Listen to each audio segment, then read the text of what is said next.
Hello everyone, and welcome to our webinar today, how to ace your interview and your networking. So this is our third webinar out of the series of the Prospect webinars that we do this year as part of VietPro's Prospect annual event.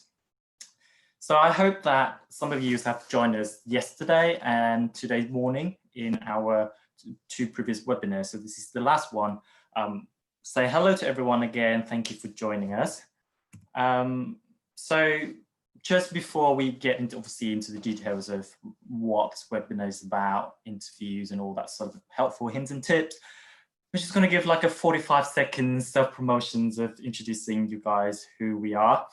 I'm sure most of you probably know, but just for the people who are maybe not aware of yet, this is the first time you join a VietPro event. So who are we? We are a non-profit organizations that started 10 years ago. So we're reaching our 10-year anniversary this year.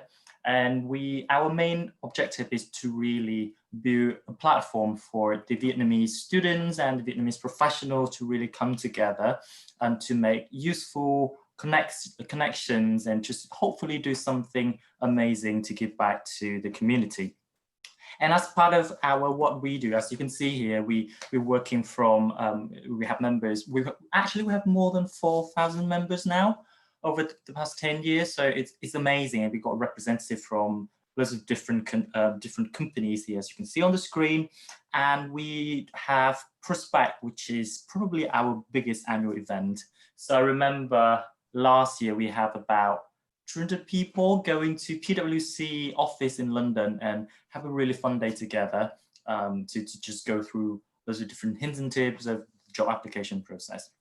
But then obviously, as you're all very aware of what's happening with the world right now, and you turn on the news, you heard that term, the new normal, but probably on a daily basis. So that's why we switching off things a little bit. So we would do it a bit online this time. So that's why we have this series of webinars. Just a little bit of house rules, which I'm sure everyone is very aware of during the past few months with the use of Zoom. So only the host and speaker will have the audio on, but obviously if you want to talk or later on we'll have some interactive sessions, we can enable you to talk. If you just put in the comments, I know who you are, then I can let you talk. We have the whole Q&A sessions at the end of the webinar. So right now or throughout the webinars, if you have questions, feel free to just put on the Q&A functions that you can see on the screen. And we will try to answer everything. And then also you have the chat sections, which is more for the general comments. If you agree, if you disagree with something we say, just put it in the chat, make it fun, make it interactive throughout the days. And of course, you can vote other people's questions if you think they sort of aren't questioning the same answers that you have. So just a bit about ourselves today. So first of all, introducing myself, my name is Son, and I have been with VietPro community for 2 years now. I started my professional career about 6 years ago in PwC, and I was working as an audit manager until last year, and I joined Dentsu International this year, working in finance. And then joining me today, you can see a very pretty faces on the screen here. So Van, I'll let you introduce yourself. Thank you, Son. I knew you were referring to me. So hi guys, my name is Van. I'm working as a graduate trainee in the graduate program at HSBC UK. It's my honor to be here with you guys to walk you through our webinar today. I went to my first VietPro prospect in 2017, and I still remember the support that I gained since that day had helped me to land my job in HSBC. So it's a quite emotional and proud journey that I have with VietPro, because without these people that you see on the screen, or without this VietPro committee, I wouldn't be where I am today. And so I'm very happy to be here with you guys to share with you my experience, and hopefully that it will help you to achieve your career goals. So over back to you, Son. Oh, that's really nice of you. That's a bit unusual as well. So just a little bit of an agenda. So we have quite a packed agenda, as you see on the screen here. We have interview, we have a little bit of how to be a good networker. We've got some hints and tips for you on that. We have sections. We have a special guest towards the end of the webinars to talk about digital body language and how you can become a master of the body language online. And then just a bit of introduction to Slack and a reminder of how VietPro can help you going through all of that process together. And then, of course, we talk about the Q&A. So without further ado, we jump straight to why we're here today. Interview, how to prepare for an interview. So as you see on the slide here, we start sort of, if you go to the previous slide, we sort of break it down into 3 different bits. The first bit is more of how you prepare for it before the day. Second bit is small little hints and tips to earn your brownie points on the day. And then the third point is what you should do after that. So the first slide here is more of how to prepare for it. You see the first thing, research yourself. I think this is something that normally overlooked when people look for sort of preparing for the interview. They do a lot of research, amazing things about, oh, I need to know about the company, the roles, what they do, all that amazing things. But the first thing that you should actually do, and I hope that you've already done that, is to research about yourself and really understand yourself, really understand your strength, your weakness, what you like, what you don't like. Because the more you know about yourself, the better you are when it comes to the interview. Because I don't know what you think, but for me, when I look at the interview, I look at it as it's like a two-way street, and it's more like think about it as a Tinder, but from a professional perspective. So when you go to the interview, it's like the interviewer are looking at you, and they try to decide whether they swipe right or swipe left to you before they commit to an 8-hour professional relationship with you at work.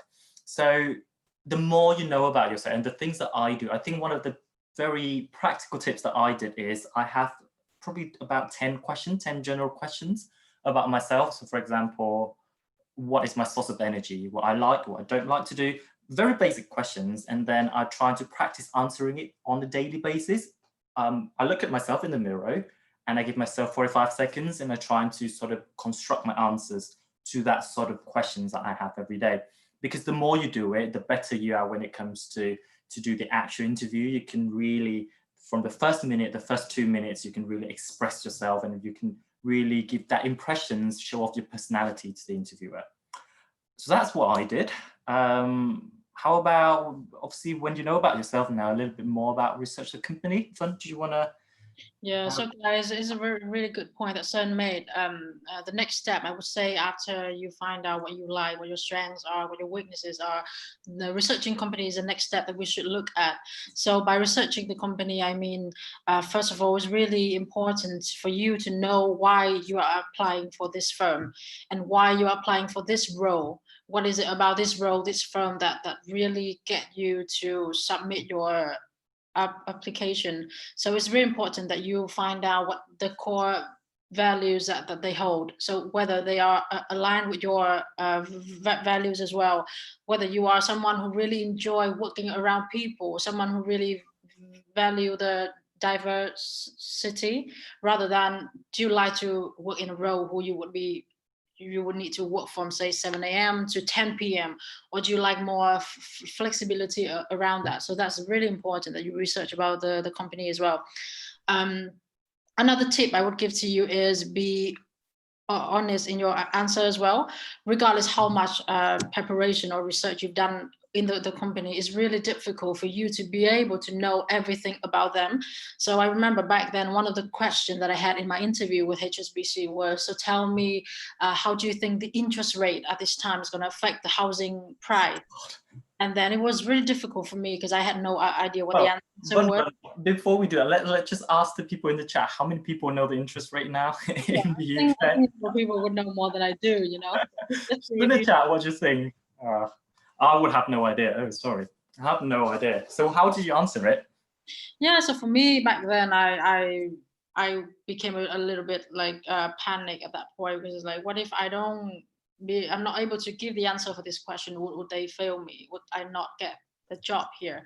But then in a moment of like try to calm myself down, then I realized that I just tell them. So what I told the interviewer was, I'm very sorry, but I really don't know the answer for this question, but could you please let me know what the answer is? And I would love to know more about how the interest rate is impacting the whole economy at the moment. And then the interviewer was really happy. She told me what the answer was. We had another discussion about that. And I think that honesty, that it was not the only factor that allowed me to get the job. It was one of those factors that allowed me to connect with the interviewer and allow the interviewer to see that this is an honest person sitting in front of me, also someone who really liked to know more about stuff. So I Yeah. really think that Really turn something that could be potentially like a crisis into opportunity, isn't it? And I think interview is really about building that connections no matter what. And we're all human beings at the end of the day. We don't know everything, but when you go to the interview, trying to do that, trying to get engaged and turn that sort of, go back to ask them that questions when you're not sure about something. I like that. Well done. So that's why you're here, right?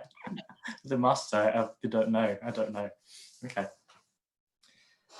So then, okay, star techniques. What is that? Tell me about it, Van. So guys, the next stage of the preparation, I would say, is how to prepare, how to structure the answer that you would give to the interviewer. So I guess most of you here know about it already, but I'm just going to talk you through briefly now, and then I'm going to give you another example after we finish this slide in front of us. So STAR stands for situation, task, action, and the result.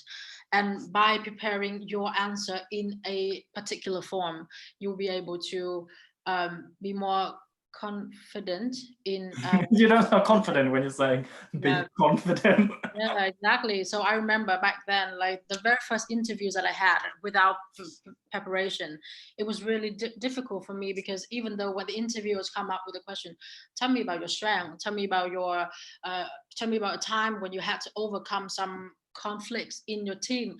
And then it took me a long time to be able to think about, oh wow, well, I worked a few jobs in the past, and which job exactly should I bring up to the interviewer, or how should I structure my answer to them. With the good preparation of this STAR technique would get you in a very good place in how to provide your answer to the interviewer. So what should we watch out next before I go to dive a little bit deeper into the STAR technique? Yeah, before we get into that, I was just saying there's one more thing I would highly recommend you do is be personal and try to avoid the cliche. This is another thing as well. Okay, I'm going to ask Verna and ask everyone. One of the hardest probably interview questions that people normally have, and lots of people ask me how I should answer it, is, what is your biggest weakness? Oh well, so if I were in a cliche situations, I would say. So I think my biggest weakness is I'm a perfectionist.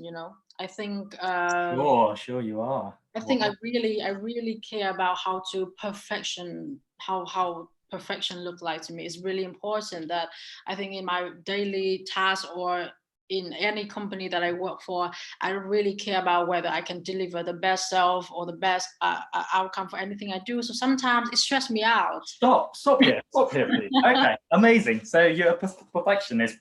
It's great, but that doesn't tell me anything about what's your weakness. And I think that I try to say it to loads of people so many times before, is when you got to that sort of questions, they really want to know about you. That's why they ask the personal questions, and don't try to give them that sort of generic answer that give them nothing about you. They know nothing about you after you're answering that questions. The way that I look at it is, when somebody asks you something and they got probably think about it, they're going to ask 10 different people on the day that questions. So try to be personal, try to make them remember you or remember your story after that, the series of 10 interviews they did on the day.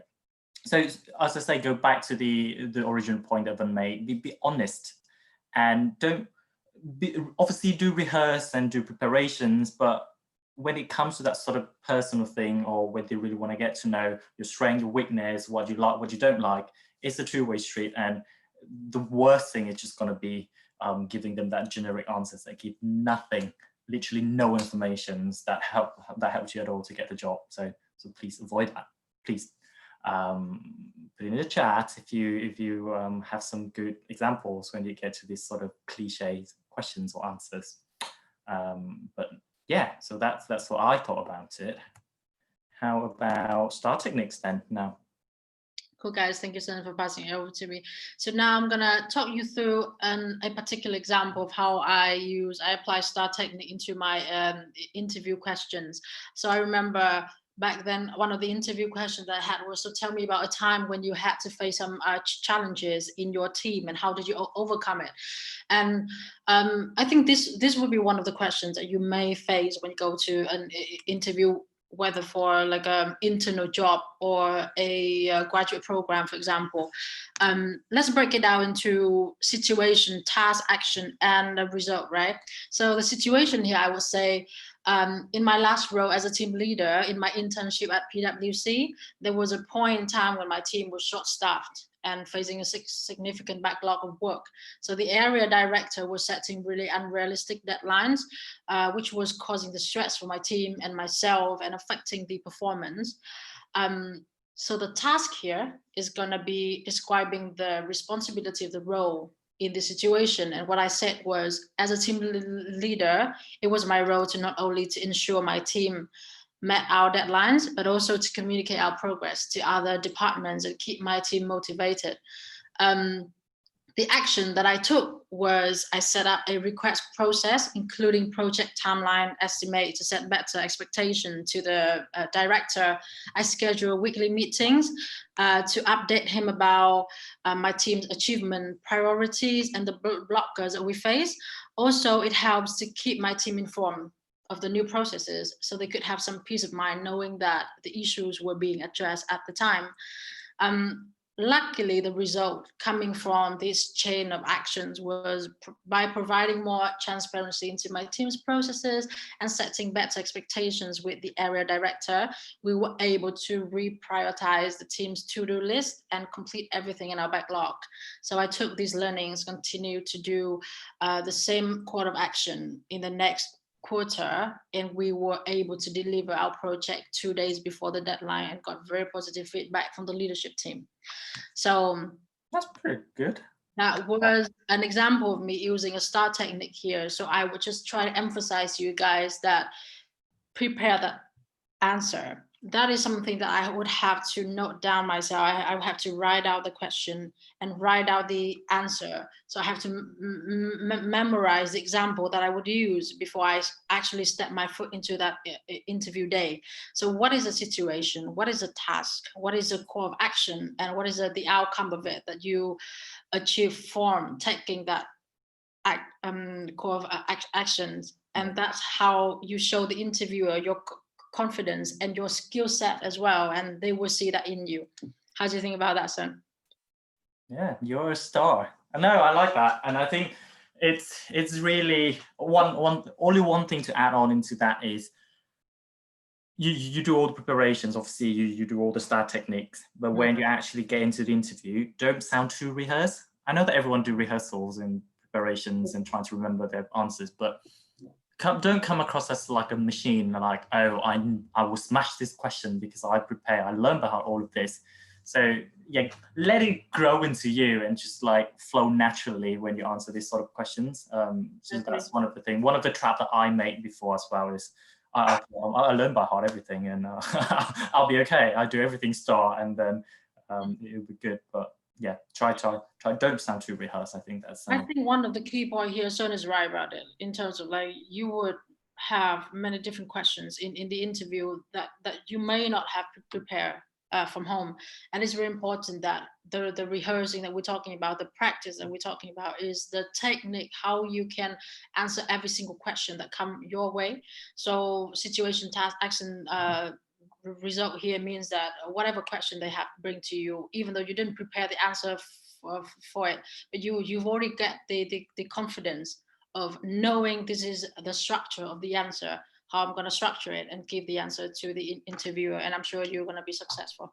Exactly, and that's pointing out to one of the Q&A. I know we have the whole Q&A at the end, but there's one mind when asking a questions of how long should the answer be to those behavioral questions so that they don't make it sound like you're rambling. I think this is the key thing about this is why you have to prepare for the STAR techniques, because it's actually break down the answer into 4 different parts.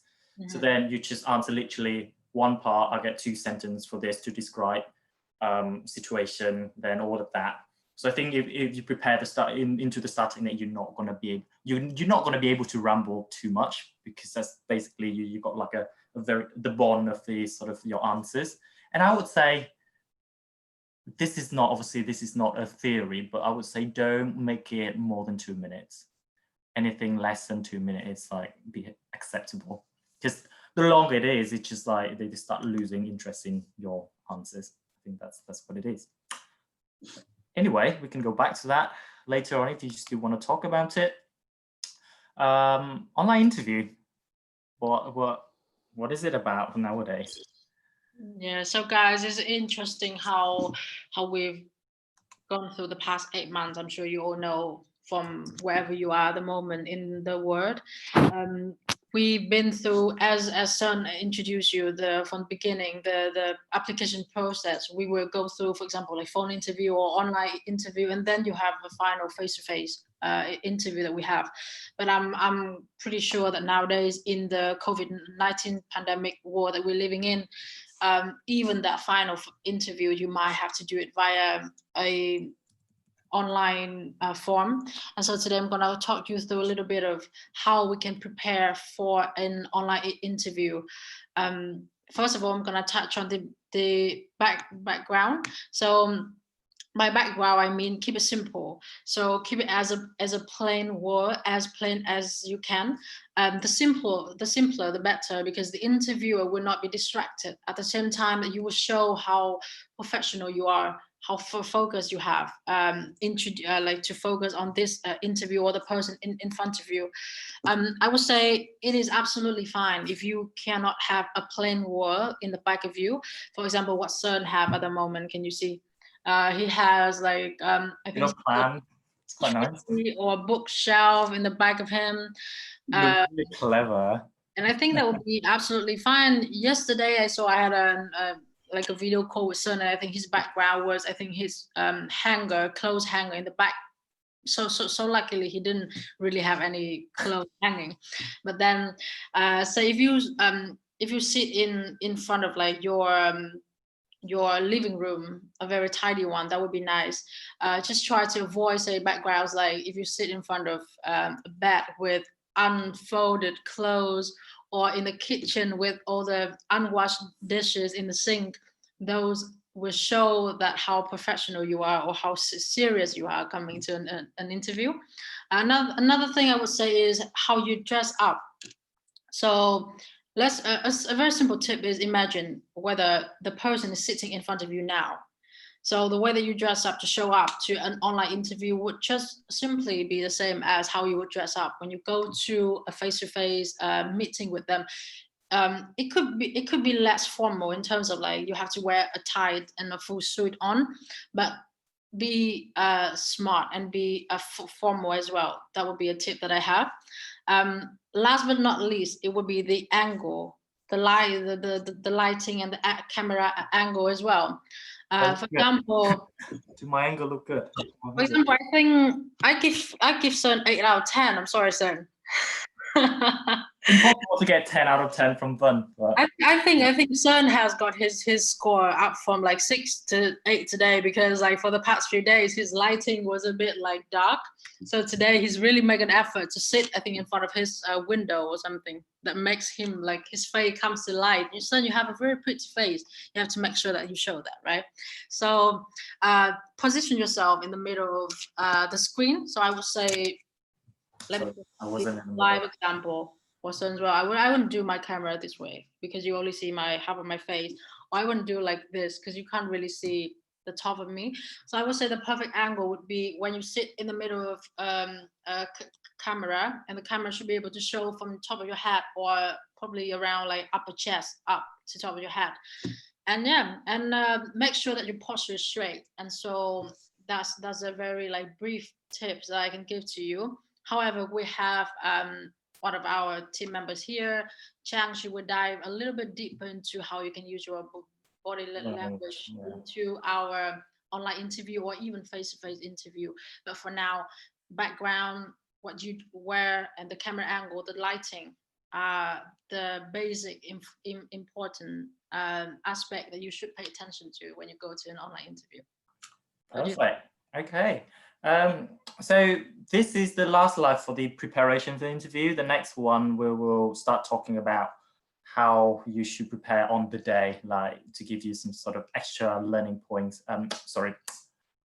Extra brownie points when you get to the interview. But then I'm going to just do a pause now. So after all of these preparations, how many of you are thinking that you are confident with your interview skill out of 10? So I just started a poll so people can start voting now.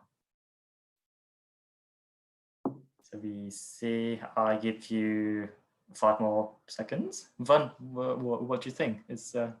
How confident are you? I think my interview skill probably be between maybe 6 and 7, which is something you don't have on your poem. Sorry, son. Okay, I'm going to end the poll and share the results. But it's something that I guess, 46, we have the most. Okay. Yeah. That's interesting, because you know what?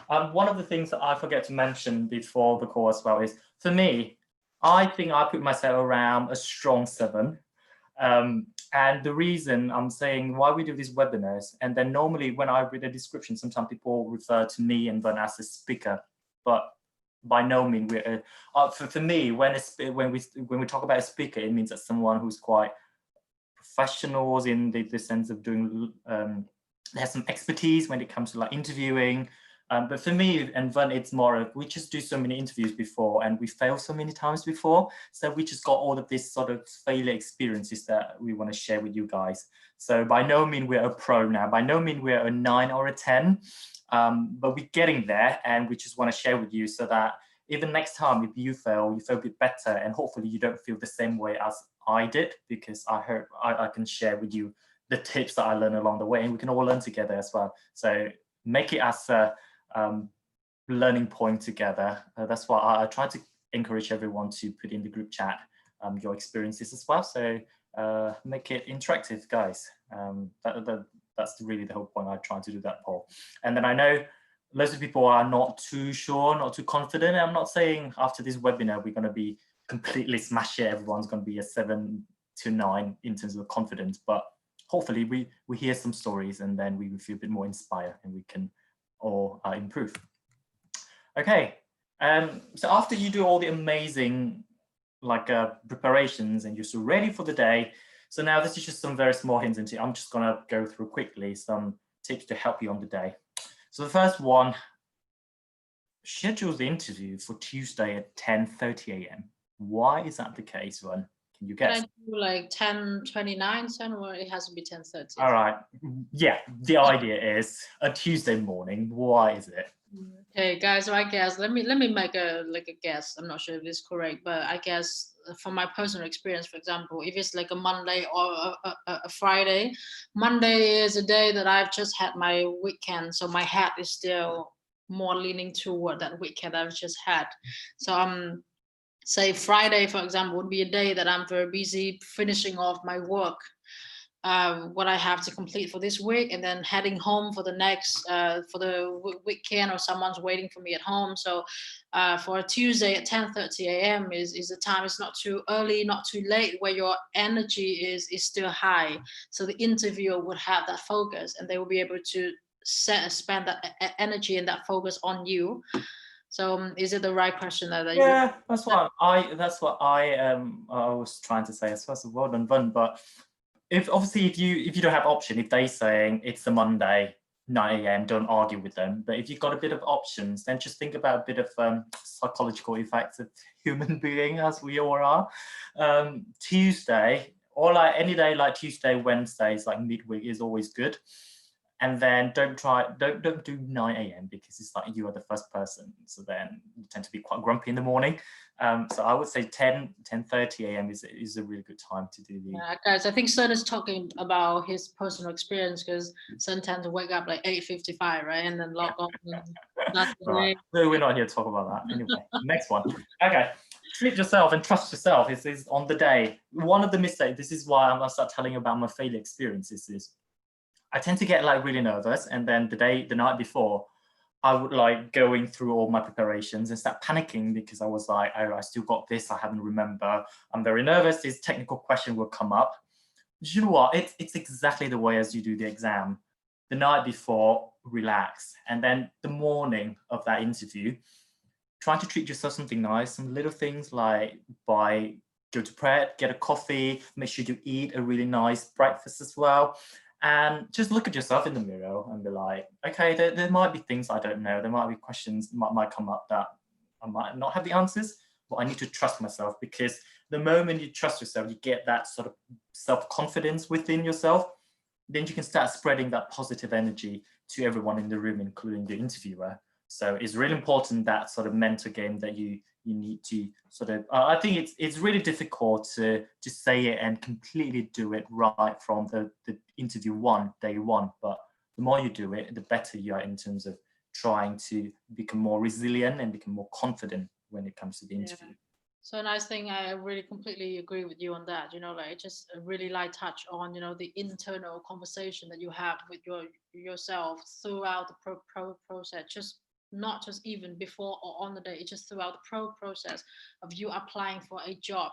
I say that internal conversation, the internal motivation that you have is really, really important. I would say that's the most important thing that you have, because if you don't believe in yourself that this is the journey that you are going into and this is a journey that you can be successful at, who will give you that? Especially on that day as well, isn't it? Who will be able to give Yeah. you that, especially on the day before you actually step your foot into the interview room, sit down in front of the interviewer, or you're going to see the other interviewees as well, or your competitors sitting across the table with you, or even if it's a Zoom interview or an online interview, have that internal motivation, the moment where you calm down and you really tell yourself and really believe in it, that you can do this. This is like the only chance that you have, so you can make it. That's what I would.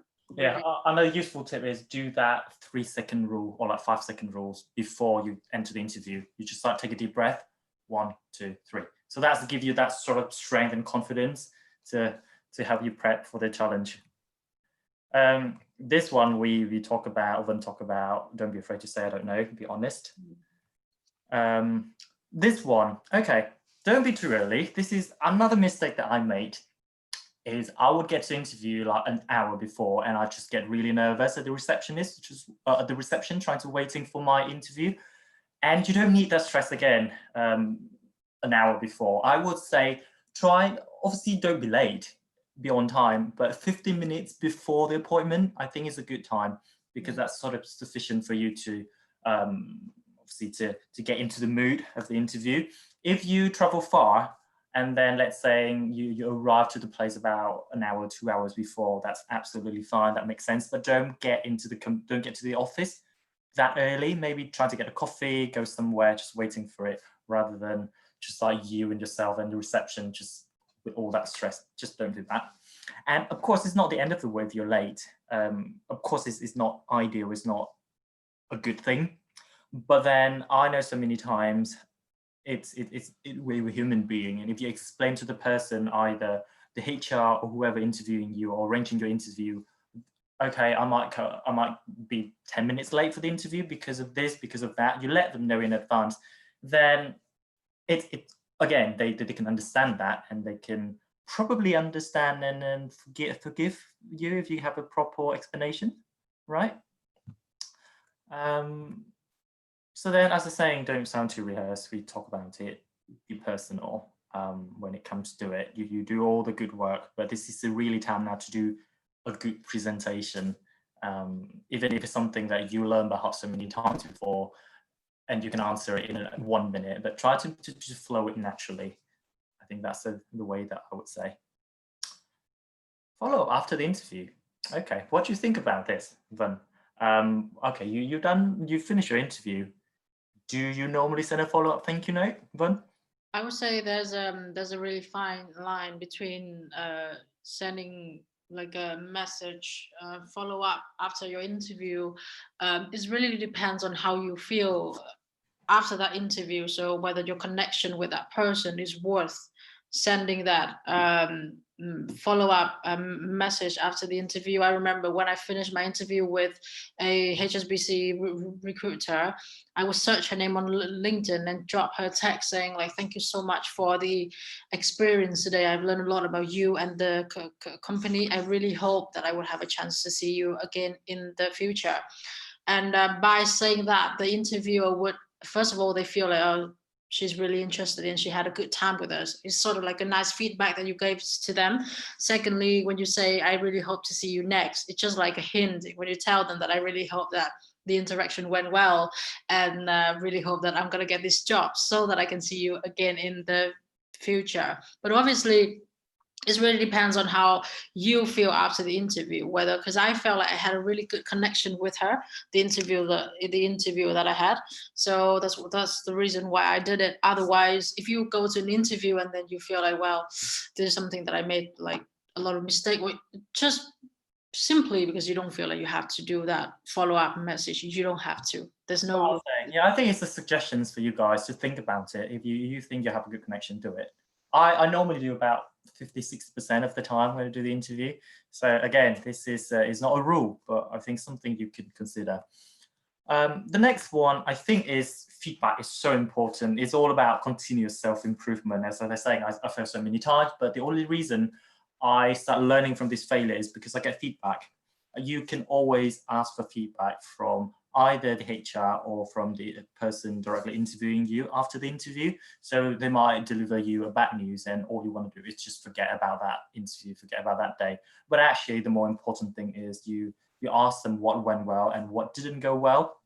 So then next time you can start get some sort of learning points that you can apply, you can improve for the future. So it's really important. I can't stress it enough. And it's just not just getting your feedback, but maybe talk to your friends as well, asking them like what sort of feedback you have. Obviously, if they're close enough to you, they can share that. So you can all sort of having I would say like a libraries of things that could go wrong or that we can all get feedback together. That's something quite good to get. And then of course it's a mental game. There's loads of things that are going on with the interview, loads of things that could go wrong. I've failed so many times. I say it so many times during this webinar, but don't give up and always have that sort of strong foundations of mental support from your friends. And sometimes the interview is not just because you're not good enough. It's not a match. It's a way, again, I go back to the Tinder example. Just because somebody doesn't swipe for you, it doesn't mean that you're not good enough. It's just maybe the company, the culture fit is not for you.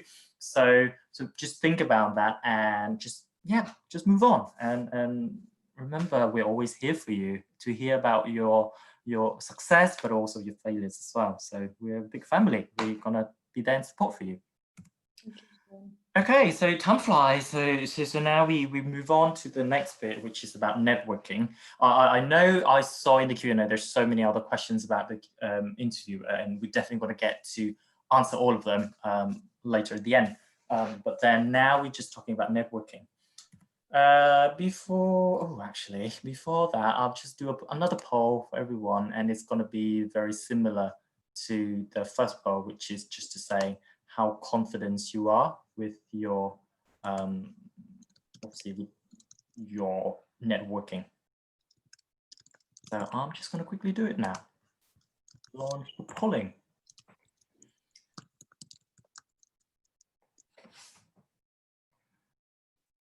Oh, it's getting worse in the interview. Loads of 1 to 3. Okay, people, when you vote, it would be very helpful if you could put in the chat like why you think you're not great enough in that. That's maybe why we're here today. You know that. Yeah. If I would be really upset if all of the attendees vote 10. You know, because that's why we're not. There's no need for us to be here anymore. So here I got the result. Wow, 65% from 1 to 3. 35% from 4 to 6. Okay. Okay, so that's why we have this session. So that's good. Vân, what do you think? What could be the barriers? The challenge. Yeah, what would be the challenge? I would say it's quite understandable for me now when I try to refer back to myself 3 years ago, 2-3 years ago, before I started my first corporate job. So one of the reasons why I had like such a difficulty coming up with how should I come up with a professional network with them. First of all, it would be, I think I say, I'm a student now and you are a professional. I thought there's a big gap between me and you to be able for me to come from my place where I am to be able to come up to a professional. What sort of topic would I talk about then? Because I think my technical skills are not there yet. So I don't know whether I have enough skills or understanding or topics to talk about. The second barriers for me, I would say back then, I'm not sure about if everyone here has the same thought, but is the language barrier for me. I always think that I'm a student from Vietnam, I'm an international student, and I assumed back then that most professionals, they speak fluent English and they would judge me if I don't speak fluent English to them. So if I come to them and say hi, hello, and then ask them a question and it shows them that, oh, my English is not that good, that I already have that fear about me, and then it just stopped me from walking to them and start a conversation. Do you know what you're saying really relate to the people when they go on the chats here? Some people say, oh, because I think I'm not good enough, or I think professionals, people are superior to me because they are the place that I want to be. So it's very similar to obviously what you just shared. So that's really interesting. So that's why we've got you here to talk about that. So first thing is, yeah, just I can't place enough sort of emphasis on how important networking is. As you can see here on the screen, 80% of jobs are never advertised, and it was filled in through networking and the referrals. So that's why we need to talk. This is a topic, we talk so much about all the technical, the CVEs, the interviews before, but networking, it's never in the syllabus, it's never in the book, but it's something that we all need to go through together. And if loads of you, 65% is rate their confidence at 1 to 3 out of 10, then we need to have these conversations. Okay, so just a little bit of switch, light up the room a little bit. We're just going to do a quick scenario, and then hopefully you guys can relate yourself a little bit in this scenario. So I am now just doing this quick scenario 1. I am a new joiner, and Vân now become my line manager, and we're gonna have the first one-to-one Zoom catch up, and you guys can see. Please don't judge me on the acting, but just think about what went well and what didn't go well in this scenario. Okay, so I'm just gonna put 1, 2, 3. I'm gonna get to the character. Okay, all right, 1, 2, 3. Oh my God. Hi, son, how are you doing today? How was the first day at work? Hello, hi, very good. Did you meet the whole team yet? Did you have a chat with our team members today? How do you feel? Yeah, it's good. I have it. It's really good. Thanks. Okay. Do you have any question or any challenges or any blockers you may have? No, I think all well, all very good. Thanks. Thanks for asking. Yeah, there's nothing to ask. Okay, so guys, that's the end of our interaction. What do you think about the interaction that Sun and I have just had? Please put in the chat box below just to tell me what you think went well, first of all. Yeah, put the positive bit first. What went well? Maybe some positivity first, because I really want to make Sun happy now before I give him some feedback. Okay, come on. Nobody's saying anything good. It's all bad. But I think the good thing about what I did is I was quite smiley, and I answer. I think I was smiley, and it's quite upbeat in my tone in terms of when I say yes, it's like an actual, like a very convincing yes. It's not like a yes. So I think that's one good thing that you need to accept it, Vân, for me. I'm not really sure if I like your hat, son. Yeah, but okay. Yeah, but there, see, shout out to the comment. I think at least Sun answered Vân quite positively. So I think that's one thing. Okay, so what didn't go well? I think lots of people already put quite a few. So Van, what didn't go well? If you're a line manager, what do you think about this catch up? So guys, I think regardless all the positivities that you've listed down in the chat box, I would say that we can all see that first of all, the way the sun dressed up to a meeting with the manager is not very appropriate, especially we are talking about this is the first day at work. So it's really good that Sun can bring himself to work. However, it's also important that he should understand himself, where he's working, the environment that he's in, and try to be adapt at least to like the first few days or weeks to find out that to get that level, that deep level of understanding about this is the environment, this is the people that I'm working with. So how can I adapt to be able to fit in here? Secondly, I would say the manager started to ask Sun in a very sort of like caring vibe. So she asked Sun, how was your day at work? Did you meet other team members yet? How do you feel? Do you need any? So let's start there first. So from Sun's side, even though he was really happy, he showed his smiles to the boss. But however, his answer was really short. He said, I'm good, I'm good. No, I didn't, I'm good. So in that case, Sun kind of closed the conversation instead of he can open more rooms for the manager and himself to have more chat. The last question, the manager asked Sun, even though I think Sun did interrupt, even before she had the chance to finish the question was, I'm here if you have any question or any challenges, you can ask me. So even before I had the opportunity to finish my question, so say if I do still have the opportunity to finish the question, Sun already jumped in and said, oh no, thank you, I don't have any question. So I would say in this case, you really shut the door in front of you. How you can first of all communicate more with your team. Secondly, all that support that the person in front of you may be able to give you, you already shut that door. So a tip in this situation is, even though maybe you really don't have anything to ask because it's your first day at work, you're just busy with meeting up new people or getting to learn about new stuff, and at that moment in time you really don't know what to ask. But however, there's really no harm to turn to your boss and say more about your day, talk about your day, what you've done, what you've been doing, and then suddenly you come up with something to talk about. Say, oh, I've been I have 3 meetings with our team members today. I've done some research on our team. I really don't have any question at this moment yet, but what do you think I should do next? Just something like that to open up the conversation. What do you think, sir?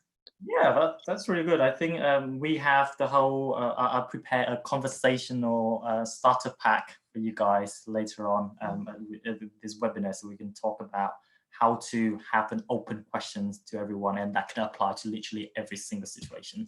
We talk about that. Second role play. So due to interest of time, let's just do it quickly. I think we about 5 minutes left to go through this, so let's do it. Okay, scenario 2. So now I am the boss. You're at a networking event, and Vân is the newbie who want to work for my company, and she wants to ask for my personal contact at the event. So this is 1, 2, 3. Let's go. Hi, Sun. Thank you so much for today. I've learned a lot about you and the company as well. Thank you for helping me go through different questions. Yeah, thank you. Lovely to see you, Vân, and it's good to see your enthusiasms in our professionals event. Thank you. Is it okay for me to ask you for some sort of like contact details that I can reach out to you, maybe ask you out for coffee later? Would that be okay for you? Well, I would always love to talk to the students just to hear more about their ambitions and their plans. So yeah, I would love to have a conversation with you at some points.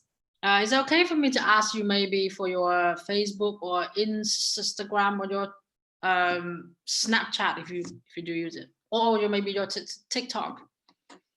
Vân, unfortunately, I just don't have all of this, but I have my LinkedIn profile. Maybe we can just get a connections from there. Oh wow, I don't really use LinkedIn too much. Are you sure you don't have like Facebook or Instagram? Because I think I've just seen you reply someone on Facebook. So let's try to ask him. That's so bad. Okay. Okay. I'm sure you know what went wrong here is I think Vân is the good thing about what she did is, again, she's very positive and she did.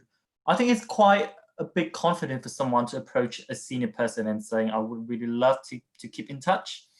The bit that was controversial, it was saying, oh, to ask you out for a coffee. I think that was a bit too much. But it's lovely that she showed the proactivity that she want to connect in the future. I think that's really good. And of course, just don't ever ask for their personal Facebook or even, I feel like sometimes even their personal number is something, just probably don't do that at the first time you meet somebody at a professional networking event. Ask for LinkedIn, I think is always a good thing. Or maybe ask if they have a like a card, like a personal card visit. That'd be good as well. We could do. But I think one of the tip also is when the professional, like Son in this case, you stop at, I would like to meet you. Sorry, I would like to speak to you and provide some more help in the future if I can. Then at that case, when you get that signal from the professional saying he is happy to talk to you in the future, then that's when you can turn to him and say, so what is the most convenient way for me to contact you? exactly. So that's when you pass that question back to the professional, and he has all the choice, all the right to choose which channel he wants to give you for future communication, and that would make him think that, oh, she's a very, or he or she is a very understanding person that would allow me to give her the channel of contact here. So I think that's something that you should consider. Perfect. So now I'm just gonna run through very quickly some so this is my personal conversation starter pack that I observed throughout the years, and I think it would be helpful to just share with you guys. And if you've got more, just put it in the chats as well, so I can start collecting more and share with you guys. So if you imagine if you're in the room and you were like, oh, I'm new, I don't really know anyone here. Always a good thing to approach a group of 3 people, or maybe like 5. Because the likely is one of them might be actively involved in the conversations and you can like join in easier rather than if you join like a conversation between the 2 people, because the chances they're probably deep into the conversation and you will feel a little bit more difficult to jump into that sort of discussions. Offer a low risk opener, and this is something that Vân briefly mentioned as well. Don't ask them a yes or a no, but more just like, okay, how did you find the day? Or what sort of fields are you in? How has your days been so far? It's so easy. It's very low risk. It could apply to any single situation. And it could really help open up the answers and your answers as well and get to know more about them. So maybe I would say if you're nervous and you're not sure, have like a 5 low risk opener that you remember, put it on your phone. And then when it comes to like the SOS emergency situations, you can just like quickly run down that. Like when your mind go blank, right? Like exactly. So always do that. Very small point, but yeah, pick something that you like from some, let's say, oh, that is a really good presentations, or oh, that's a really good, that's a really nice tie that you have.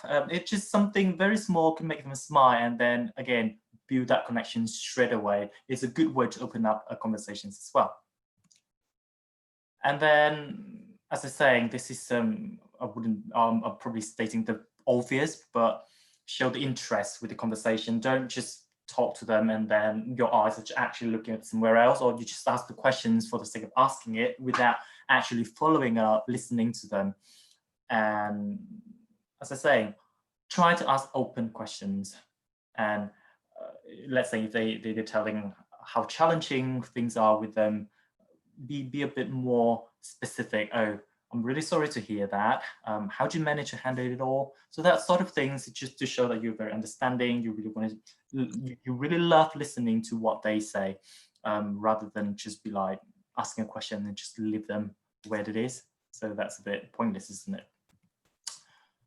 Be aware of your own body language signals as well. So, okay, again, we're going to talk about the body language in a very few moments, but as I was saying, always stand at an appropriate distance when it comes to like a networking event.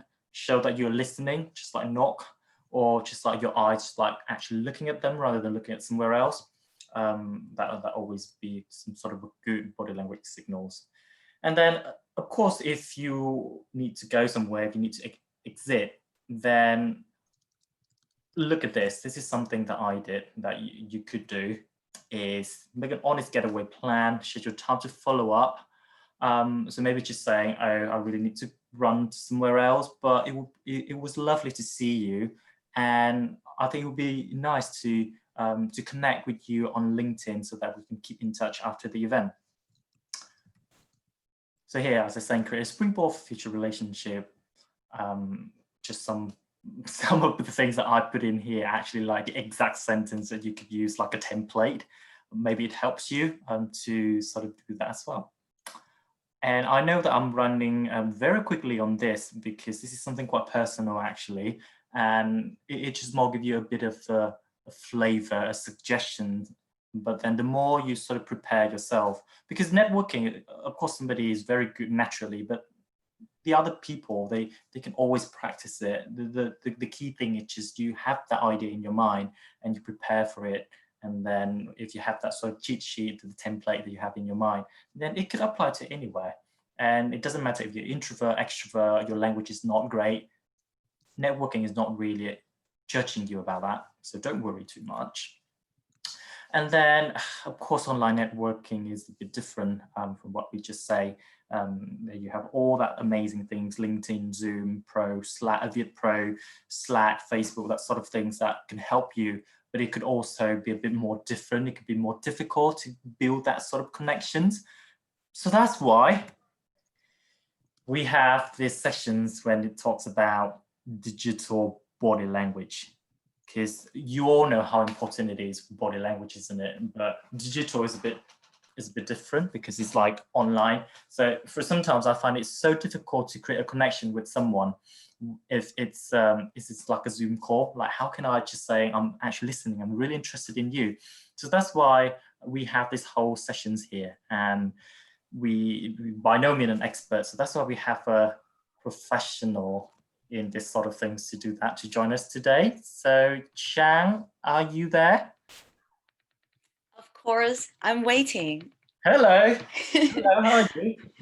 I'm good, and I have listened to all of your knowledge and insight. So I think I'm so excited to hear all of that. I think that's the very interesting lessons for all of us. And I read all the comments in the chat box, and people think the same with me. They think the same with me. Great. So this is just a bit of introductions. Who is she? So I met Chang 6 months ago in one of the events, and I realized that, oh my gosh, she's so good. And then when I look so different in the photo in here. And then I'm not surprised anymore when I actually read her background. She is a professional presenter for national TV for a number of years now. So I'm very happy to have her here today, an actual expert to come and talk to us about digital body language. It's going to be something you must have done so much in your work. So here, all to use now. This is the slide for you. Let's just educate us about this. Oh, educate is a little bit too much, I think. Yes, that's the truth. I'm a former presenter from national television, Vietnam National Television, for 7 years. And more than that, I'm a student from Bournemouth University. I have just finished my master course in journalism, multimedia journalism. And last but not least, I'm the vice president of SV UK, and that's the place that I have the opportunity to meet Sun. In the February, fortunately we had the event together, right? I invited you to be my guest speaker, and now today I was invited to be your friend, your sidekick, your companion, anything that can help you, can share with you all of my experiences about body language. Perfect. Okay, and to talk to you why I'm here today, a little bit more. With 7 years of working, I had the chance to have direct body language as well as digital body language. Firstly, it's the direct body language my guest speaker or my character to interact, to gain their trust, and to bring their story to my audiences. For example, I have the body language to contact and to interview some of my guest speaker, like the confident handshake with a startup CEO, or I can have a hug and then holding hand with people who have difficulties in their life, or maybe even the tears of happiness when seeing a mother finding her daughter after 10 years of distance. Maybe you might be wondering if I show you how to fake our smile or to fake our tears or not. No, because body language is when you are comfortable with your body and naturally use it in combination with your talking to create the trust and create the reliability to better understand your audience, and to make your audience better understand your content and better feel your emotions. And a little bit about digital body language experiences of mine with TV viewers. I think, for example, I know how to a little bit.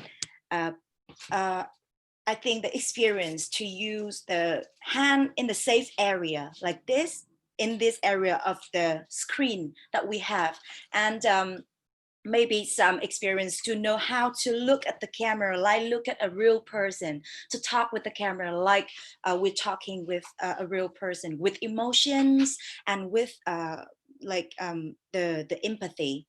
And being the presenter give me a lot of experiences like that. And because of that, today I'll have a lot of things to share with you. And let's get started with the reason why we need the digital body language. The previous slide, please. We have three reasons: the importance of body language, the change in communication, and the requirement of new critical skills. Because during this unprecedented time of change and uncertainty, we're digitally collaborating faster and more often than we ever before. And of course, through the computer screens in the virtual world, and that's we connected to each other. And that's why we need a lot of new skills that we need to have to effectively connect to each other. And in this interactive program, I'm here to share with you everything of that. And of course, most importantly, the experience to be successful in your job interview that you're going to take in the future. Okay, so we have the first reason, the importance of body language. Next slide, please.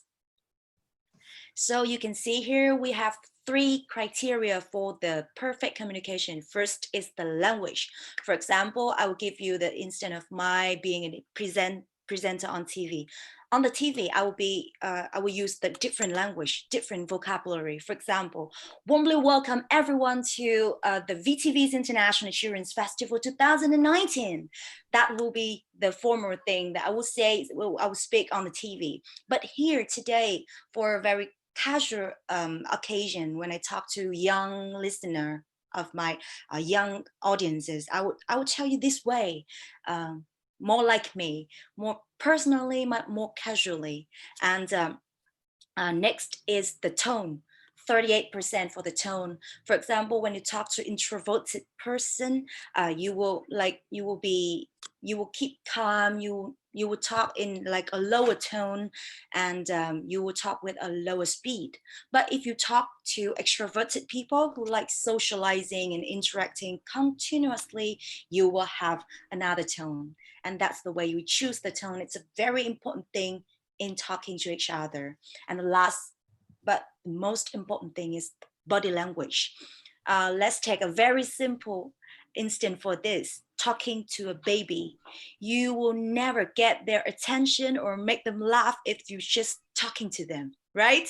You have to play peekaboo. You have to smile to them. You have to hold their hand, or you have to hug them gently or pat their head gently when you want to compliment them when they have done a good job, etc. We need body language in communication to create what? To create trust first, and then create feeling, create the connections. And that's when we need the change of the communication. Okay, next slide, please. Previously, of course, virtual meeting emails or instant messaging. They are only parts of communication. The most important stage that you will have for applying a job will be an interview in person, you know, with the support of your outfits, with the support of the way you walk into the interview room, with the support of the aroma of your perfume. I wish you can smell my perfume now. I'm just kidding, etc. But now, virtual meetings are all the things we have for the daily routines, with the restriction of the computer screen, like you can see only my face and a little bit of my body, and the distraction of the internet connection. And we are going to have different space, working space.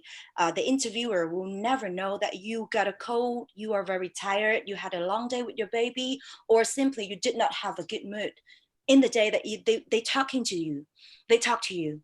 And we cannot ask for the sympathy. We have to adapt with them. This is when we need to practice ourselves with new set of skills to communicate virtually in an effective way. After the milestone of the pandemic, we all know about the dominance of digital communication. And that is why we have the new definition of digital body language, the way we send cue or we send signals during digital communication to clarify the subtext or our message. And of course, read it back from others through their digital body language in communication. And it's not only gesture and not only posture, it's how we reply an email, how we reply an instant message, or how we respond in a video call meeting like this. Okay, and with the change in the communication, this is it's not the challenge that only you have, it's the challenge for all of us. And if you can adapt to it earlier, sooner, you will be the one who win. And if you want to be the leader of the future, this is the thing that you have to conquer, of course. Okay, so for new skills that we need to prepare. Okay, first thing, be short, be direct, and be clear. You need to value your audience's time. You have to go straight to the point, but sometimes you have to give details and more explanation in need to avoid confusing your listener. Please take care of your listener, your audiences all the time. Communicate your mind explicitly. Learn how to deliver your message and express your emotion with clarity. Do not try to use too complicated words or grammatical structure. Then you struggle yourself with it, right? Okay, some people say that the speed of your response to the interviewer can tell them about the level of your anxiety. But don't let that old-fashioned cliche scare you, because sometimes you say it best when you say nothing at all. Remember that song? Silence can be a valuable pause for your listener to think and to feel. And of course, if you know how to do it the right way. For example, let's take an example of me interviewing a poor character talking about the story of her life, getting over a lot of ups and downs in her life. And after sharing, instead of say, poor you, or instead of saying, I understand that, that's a lie. No, don't fake your empathy. I keep silent and just simply hold her hand for several seconds before saying something. And you know, that's also a thing my professor in my university focused a lot of times when she helped me with my documentary. So get back to your interview. When you ask about something, you know a lot about it. Oh, you're so happy, this is my thing, and I have to say a lot about it. You start talking continuously like a machine gun. No, choose a point of time to stop for your interviewer to absorb your insights. And next, assume the positive. You send an email for a job application and recruiter say that you wait for several days. A week has passed and you receive nothing. Don't be panic. Assume all situation positively. They might be too busy. Politely remind them with an email. Don't be worried, because there might be some reason. Remember, always choose to be positive, because that will affect your attitude and the way you're communicating to people virtually. And last but not least, know your audience, because when you know your audience, they are introverted or extroverted, they are Westerner or Easterner. You know how to choose your voice, choose the way to talk to them. Okay, so we will have an overview about digital body language now. It's not only about video call meeting, as you know, it's about email, it's about instant messaging, as you can see in the slide now. But I will focus more in the video calls when you have the interview with your interviewer, the recruiter. Remember, you only have a good body language if you have good body. Invest more time and effort to prepare your face and the part of your body that will be shown, right? And be careful with your eyes. Don't like staring continuously to too many points on the screen. Look at one point for at least 5 seconds before moving to another point. Make you become more reliable and become more confident with your recruiter, and use your hand how to say effectively to support your talking. Okay, and last thing to remember, the most important thing in body language is to be authentic. You must you might learn something from someone. You must practice it and fake it till you make it, and make it yourself. Make it show your body language like it's from you, it belongs to you. And that's when you be authentic with your body language. Okay, and I think it's quite a lot to tell you about the body language now. For the last slide, it's how to improve your digital body language. I will just once again make a brief about what to do to improve your digital body language. Brief message, clear message, but don't confuse your audiences. Choose suitable tone, because when you choose suitable tone for suitable audiences, you control your conversation. Be authentic and see opportunity in anonymity. Be a leader in your generation. Thank you very much for your listening. And that's all for me today. What a source of energy that you bring. So much. Well, thank you very much, Sen. If you read the comment now, there's actually one person asking this, and I want to ask that as well. I was wondering whether you have any class teaching about body and facial language. I think maybe you have more webinar, and I'll be ready to share more. I'm not sure I have more to share. Okay, thank you so much. But that's really good, and thanks for taking your time to come here and share these experiences. And yeah, just remember, we're going to talk about that class that we were just talking about. Don't kid me. Don't be kidding me with that. I'm going to be very serious with that. No, definitely. There will be. Okay, thank you so much. And thank you all the audiences today for your listening. Cheers. Thank you. See you soon. We say goodbye to Chang, and now we get back to our VietPro world and how VietPro can help you. So now we have another guest, which is actually the president of VietPro, my big boss. Not really, my friend, my really dear friend, Anne. He is the president of VietPro. He's going to have some words to you and talk about how we can support you during this time. Hey, welcome everyone. Thanks for the introduction, Sun. It's not that serious, by the way. We're really good friends. And my name is Anne. I've been with VietPro for 3 years, and I'm currently the president. So I will also try and learn, as Chi Chang has done, keep a very positive body language and also tonality. So for all of you who are here today, we are going to get to the Q&A. But before we do that, there's a couple of very important things that I want to mention to you. So to all of you who are attending today, we organized this for the benefit of the students. And unfortunately this year we can't do a physical event to enable the networking session, but that's more important that we have created Slack, where I really, really urge you students to use that platform. I'm not a student anymore, but this is a great platform for you to use. So I'm going to quickly do an introduction to Slack. I'm going to take over the screen, Son.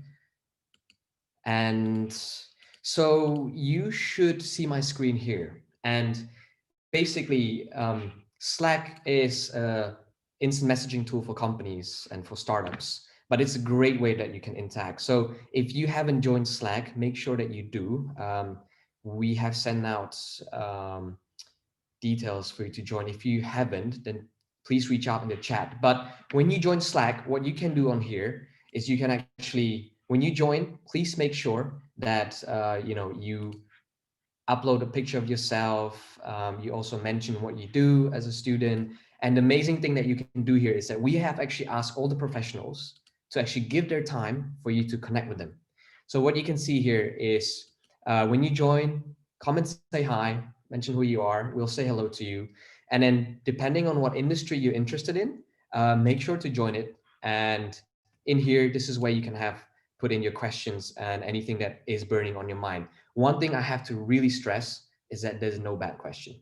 There's no bad question. For all of us here that have found a job in the UK, one of the key ingredients of finding a job is asking questions. And you can see that some of the professionals are already here waiting to speak to you, and they have provided a Calendly. And this is where you can reach out to them, book with them a session, or you can write to them in Slack to speak to them. And as you've heard about the networking today from Søren and Vân, this is a different way of networking. You can reach out to them, present yourself, mention why you'd like to speak to them. And I'm 100% sure that the professionals are going to be happy to speak to you. Please make sure that you join Slack, upload your profile picture, make sure you provide your description about yourself, and go and speak to them. This is like the golden platform for you to get the information that you need.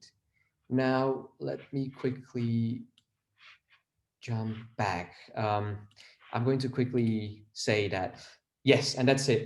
This prospect doesn't end here. The webinars have ended, but we still have an engagement for the next 2 weeks. And honestly, make sure that you use these next 2 weeks to put all those questions in there. And closing remarks here. Yeah, so if we still going to go to a Q&A, but I just wanted to say thank you to all the professionals and to all of you students for joining us. We're doing it for you. And I hope that the 3 webinars have helped you to at least feel a bit more confident and have some information to start with to help you find a job that you want in the UK.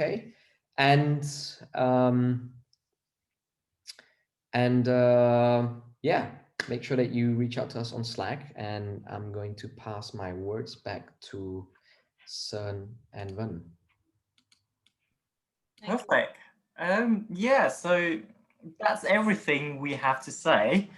But now it's more from you guys. What do you want to ask us? So I already got some very cool questions here. And so we're just going to run down from top to bottom. There's one of the most popular questions, and we touch on at the beginning. And I mean, again, feel free, Anna and Vân, feel free to jump in when you want to answer any questions. The first one I'm going to go through is, how should we answer the questions from interviewer? What are your strengths and weakness, especially the weakness? And then someone put in as well, to be honest, if I'm honest with the recruiter, they will never hire me because I have too many weaknesses. Okay, how we should approach this?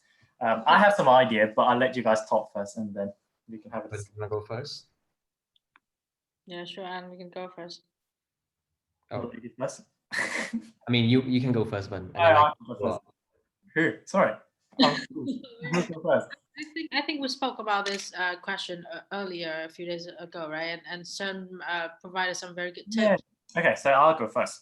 So the way that I look at it is, if somebody asks you about the weakness, first of all, I did say it has to be a personal thing, but of course, not going to be something that completely destroy you. So the way that I would say it, always turn it into something positive, but not like in a cliche way. So for example, I would say, so I literally just making up my mind out here, but I would say my weakness is I used to be very bad, and I still have a lot of room to improve now when it comes to sort of public speaking, especially with people that I don't really know, I never talk to. And I know that that sort of skill is really important for my current role. And then the way that I am trying to improve this is I have been joining a debate club. So I talk to my friends within that club every weekend. So it's just trying to really improving the way that I can speak and expressing my points of view.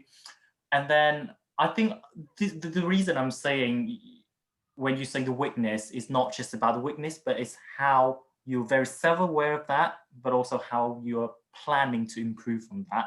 And that's what you need to say.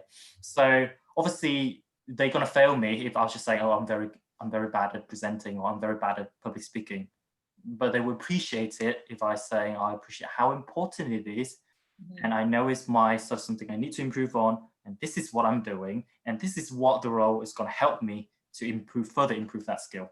So if I could jump in next, I actually had to answer this question in February too. Oh, okay. So I probably will break this into two answers, right?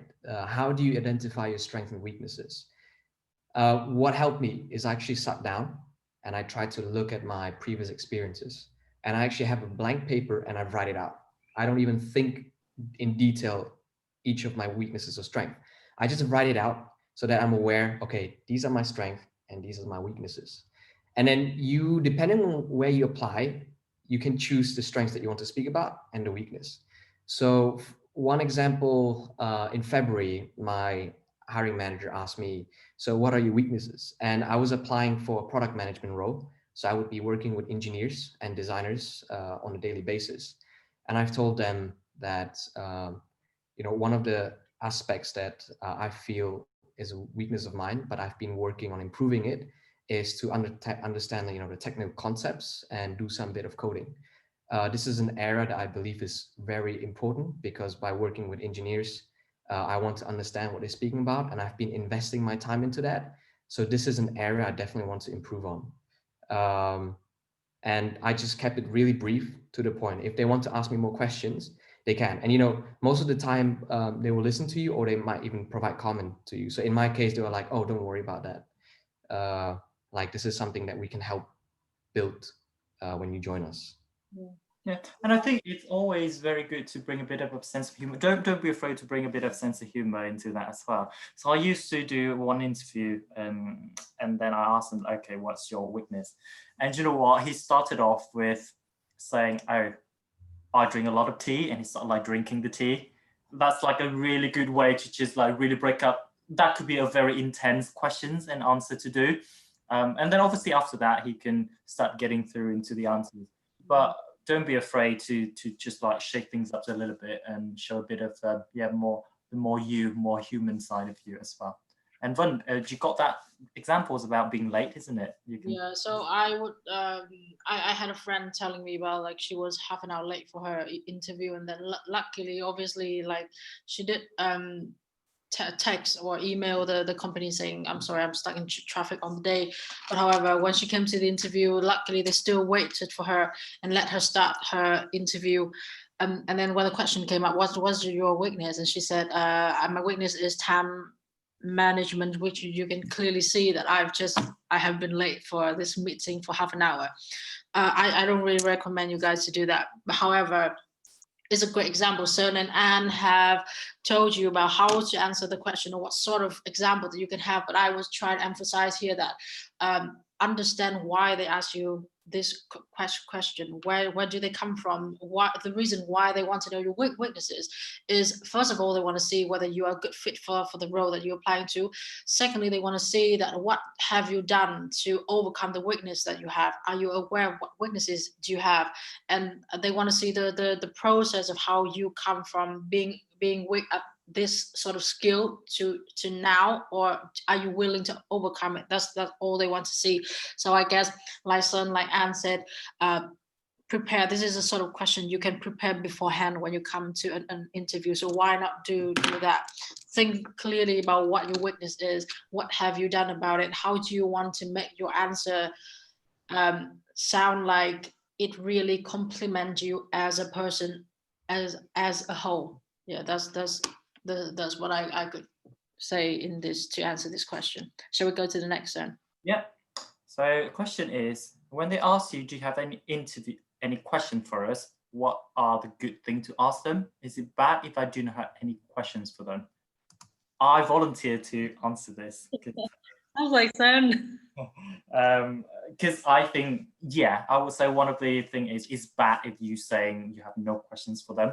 I think 2 tips for you. First thing is, if you know who interview you, do a bit of research about them. So sometimes before the interview, you know exactly who interviewed you. Do a bit of LinkedIn stalk just to see a bit of their background.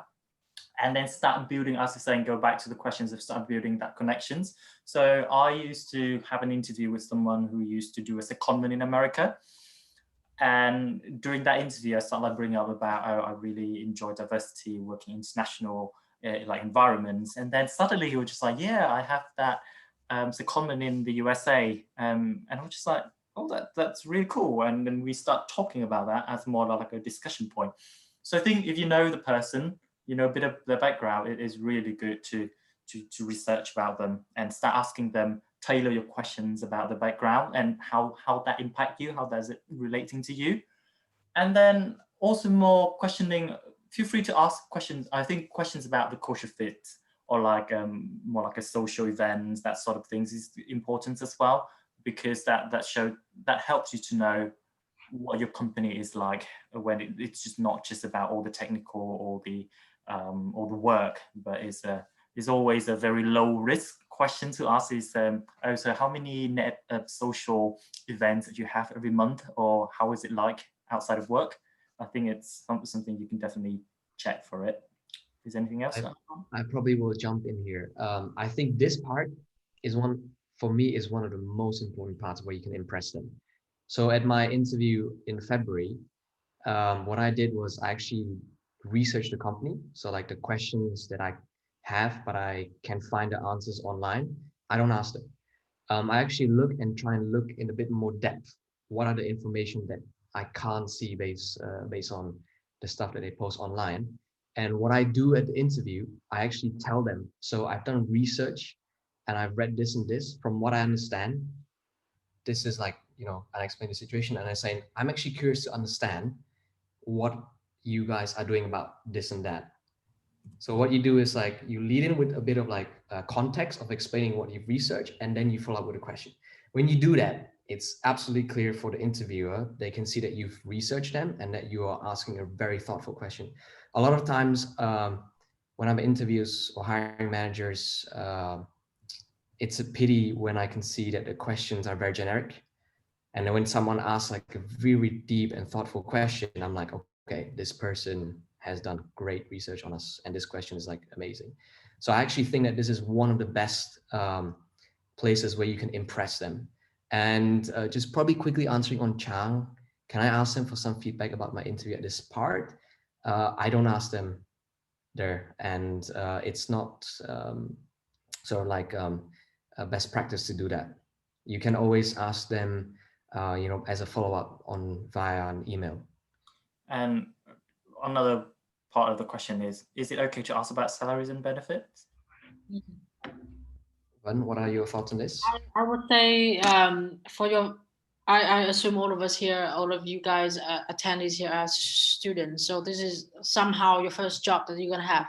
I would say for like earlier in your career, the question about salary and benefits is something, if you really cannot research online, you can somehow contact them at the very end of like the recruitment process when they give you the offer, and then you can start to discuss about it. However, in the interview itself, I believe it's going to bring some sort of like awkwardness, and it's somehow come across that this is something that you care about most, regardless, like say all the other aspects of this job, like how the company fits you, how your values fit the company, or how curious you are, like Anne said, about some sort of research or project that the company is doing. And if you jump straight to like, what is the salary like, what's the benefit I'm going to get? I would say, if me being an interviewer, I would have a less good impression about the interviewee in this case. What do you guys think? I think if you are a graduate scheme, they don't normally ask you. There will be someone else dealing with you about that. Let's say a recruiter or a HR person. They're not going to directly ask you. I think it only happens when it's like, it's not your first job, it's more like the second or third job. Then they will start asking you in the interview about that. Yeah. So I would say the first jobs interview, for example, the graduate program, your first job, corporate job, when you just finish your academic journey, I would say that might be something that you can find on the public website as well, regarding like what salaries you have, what benefits you have. in the interview, try to focus on how to deliver your strengths, your personalities as well, instead of like asking about that. You have more than one chance if that ever come across your mind later on in the application process. Ask HR people about that. Okay, hopefully it's clear enough. And then we got the next question is, I often feel hopeless, awkward at networking events. How to overcome this lack of confidence when talking to strangers? So first of all, I would like to say, I hope that my personal conversational packers is kind of helping you, give you a bit of a cheat sheet when it comes to not really knowing what to say in the interview. I'm sorry, in the networking event. But anyone else who have some personal thing to say in terms of how to overcome this lack of confidence? Anna, you are welcome to go first. Okay, thanks, Van. I think it's natural, by the way, to feel that. If you've never done networking before, it's completely natural to feel out of place and awkward. I still do even to this day, even though I've been to a lot of networking events. And the more you do it, the better you'll get at it.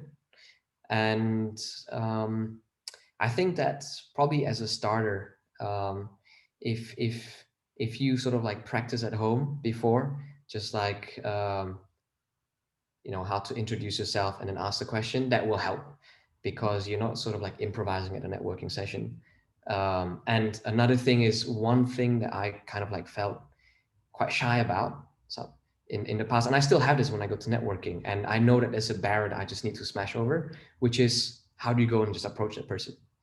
What I do, and it's usually always awkward at the beginning, I just walk up to them and I like show my hand and I say, hi, nice to meet you. And if they're standing by themselves or with another person, I just actually do that jump and say, hey, hi, nice to meet you, my name is this. And then I mention, if it's a speaker, you can mention, great presentation, by the way, I've learned this and this and this, and would love to chat more. And then you can stay there. If it's just one person, and what I usually do is I go, hey, my name is Anne, I'm here because of this and this today. How about yourself? And then from there you can start it. But just to reiterate, feeling awkward and hopeless, it's completely normal. And I would say that when you feel it, try and actually go for it. I'm on it. Yeah, so I would really quickly say this, guys. This come back to something that I mentioned in our conversation earlier with CERN. So it's the internal motivation that you have to jump through. So it's completely not normal. I've been there. CERN has been there. Anna has been there. We are still in this situation from time to time. So networking is something that it comes with practice as well. At the same time, you don't have to network if you don't feel like it. You know, like it's not something that you have to go out there and do it. It's not like something that you must do. If you feel like, okay, this is the person in front of me, I've never met him before, but this is going to be a really good conversation or a really good network or a relationship that I will be able to build for myself if I jump over that bridge of like hopeless and awkward feeling that I have in front of me now, and be able to just come there and speak to that person. It would be able to make like a huge difference in your career, because you have that courage to start that conversation by saying hi. And like Anna said, the moment that you feel hopeless, but you still know that, oh, this is the person that I really want to talk to, but I'm so shy at the moment, what do I do? That moment is the moment that you just step up and do it. And I have one tip for you. Like I'm still learning how to network after 2 years working in corporate environment. I started my internship with HSBC in 2018. I remember still that day, I met a very senior boss. I came up to her and then I thought, oh wow, I've been networking for a few times, so I'm gonna try to network with her. This is a person that I know that will be really good for my relationship building skills, or is a person that I will eventually at some point I need to start talking to. I come up to her and then I give her my hand and I say, hi, nice to meet you. What's your name? And then the first thing she said to me, then I didn't expect that really respond at all. She said, hi, what's your name? I think you should ask me for I think before you ask me for my name, I think you should tell me your name first. And so all the awkwardness comes to me in that moment, because I took all the courage to come to that professional and say hi. But instead of like responding positively or friendly to me, she said, I think you should tell me your name first before you ask me for my name. And then obviously I said, oh, I'm so sorry. My name is Van. I'm the intern. What's your name? And then in that moment of awkwardness, I think is even more awkward than any other moment that you could have before you approach someone. But then, as I say, it's a learning curve. From that day on, whoever I meet, I would trust. That lady remind me of that experience, and I always try to be confident in that moment. And when I meet someone new, I say, "Hi, my name's Van," or "Hi, my name's Anne. Really nice to meet you. Nice dress, nice presentation, nice talk, whatever it is." And then you can start the conversation from there. It's a learning curve. So feel like be confident, and it's okay to feel hopeless or feel awkward, but jump through it and just let it start. Okay, perfect. So now I think we got a few questions with the similar themes of how to approach someone on LinkedIn, like what sort of the messages that you should do. So can I quickly jump into this? Yeah. This question. I'm going to share my screen and show you my LinkedIn. Okay, I'm going to show you how I approach someone who I'm like, who I would have thought, why would this person respond to me, right? Yeah, so so this was back in, when was it? It was back in, can you see my screen? Yeah. So this was back in March, and we had someone called Marta Plana. She's like the sort of like the head of innovation at Barcelona Football Club. So I'm not sure if you all know. And she was there as a speaker, and I actually wanted to connect with her. And so, yeah, I've connected with her and she accepted. And then I actually sent her a message, right? And I tried to, for me, I didn't want to like write something like generic, because why would she answer to a generic question?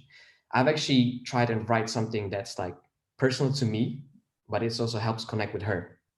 So, and as you can see here, I wrote, as an LSE alumni, who wanted to go into business of football, I thank you so much for coming to the SC and sharing about Barcelona and giving the society, a significant name to build upon. So if somebody does that, when you sort of like touch on yourself but connected with them, more likely to respond. And I can actually show you someone who just reached out to me, and I guess it's like probably show you how somebody's hustling right now, and I really like that. I think there was a student, I'm not sure if Kai H. Aaron is right now on the call, but just look at this. I'm Kai, I'm current media student at University of East London. Okay, now I know who you are. And then I can connect straight away, because you're saying, knowing you from VietPro and your product manager, product board, I really want to learn more about the field. So I'm more likely to respond to it. If it's just a generic message, then probably not. And if you just connect, I might not even accept. But if there's something that we have in common, or you'd like to learn more and you've researched my profile, then I will. Yeah, just wanted to show you like real life example how I use LinkedIn and how somebody else here actually is. Yeah, and Kai is here as well. All right, I'm gonna connect with you, Kai, don't worry. Guys, I would just like, thanks Anna to share the screen, because I can relate to it so much. No need to share mine, but I would say in the past like year or so, I get a lot of like random text from someone, from a student on LinkedIn, just ask me, hi Van, I can see that you are working in HSBC internship or HSBC graduate program. I would like to know more about this program, and I'm thinking about applying to this program. So would you please give me a few moments or a coffee chat, and then we can talk through it. Strangely, I would feel like this is the person that I'm more likely to respond to, because I feel like she goes straight to the point. I would say the reason why I feel this way, because I was in her shoes, and knowing that when you are a student, you need that support from the professionals. I used to reach out to people and then worry that, oh, what if they don't respond to me? What if they think that I'm asking for too much, I'm too demanding? Or what if I have to feel awkward because I'm asking for favor? Just ask for it. The worst thing, what could be the worst thing that happened? They don't give you that support that you need.